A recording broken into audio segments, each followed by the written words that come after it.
You're listening to A Chapter a Day, a daily podcast. The Bible comes alive as we read a chapter out loud each day. Hello, it's time for a chapter a day, and today we are reading 2 Chronicles chapter 33, which says, Manasseh was 12 years old when he became king, and he reigned in Jerusalem 55 years. That's impressive.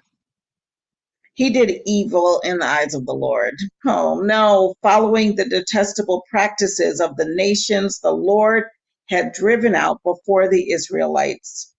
He rebuilt the high places his father Hezekiah had demolished. He also erected altars to the Baals and made Asherah poles.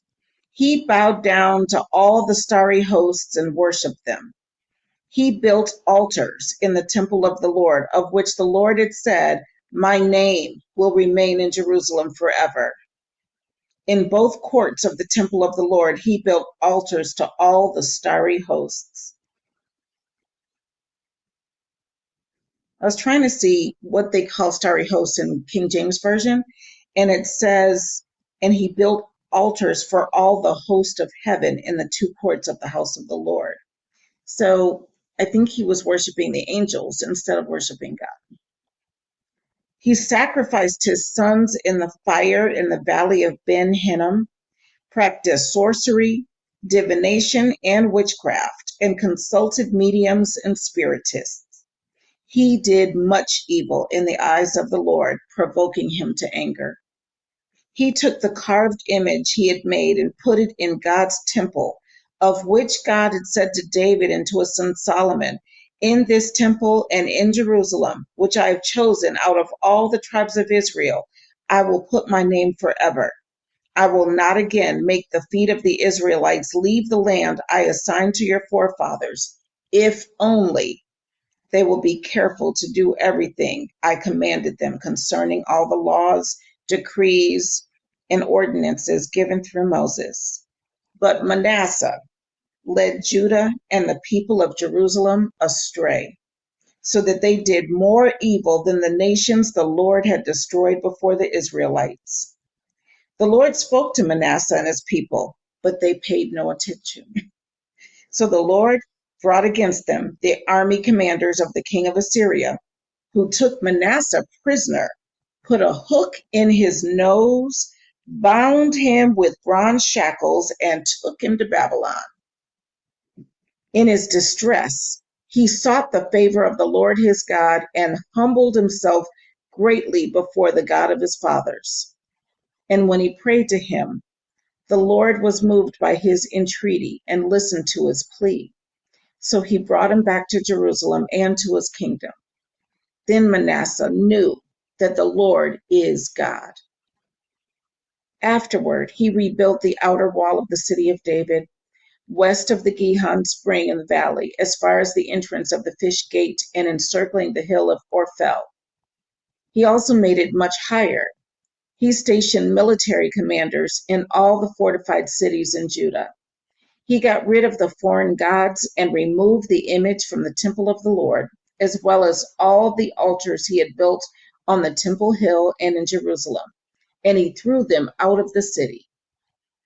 Then he restored the altar of the Lord and sacrificed fellowship offerings and thank offerings on it, and told Judah to serve the Lord, the God of Israel. The people, however, continued to sacrifice at the high places, but only to the Lord their God. The other events of Manasseh's reign, including his prayer to his God and the words the seer spoke to him in the name of the Lord, the God of Israel, are written in the annals of the kings of Israel. And it says that is Judah, as frequently in 2 Chronicles. His prayer and how God was moved by his entreaty, as well as all his sins and unfaithfulness, and the sites where he built high places and set up Asherah poles and idols before he humbled himself, all are written in the records of the seers.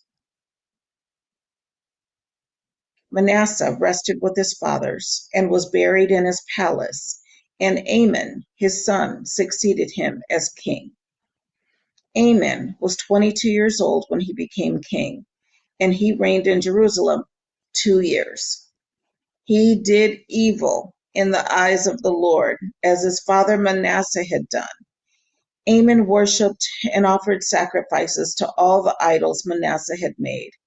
But unlike his father Manasseh, he did not humble himself before the Lord. Amon increased his guilt. Amon's officials conspired against him and assassinated him in his palace. Then the people of the land killed all who had plotted against King Amon, and they made Josiah, his son, king in his place. It makes me want to cry reading this person became king, but he did evil in the eyes of the Lord. How is God judging the people who are in charge right now? I can't imagine that he's pleased.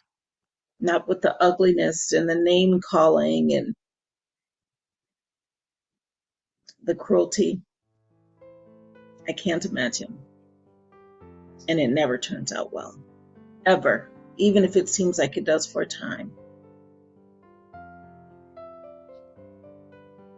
Anyway, I will see you tomorrow for another chapter. Have a good night, everyone.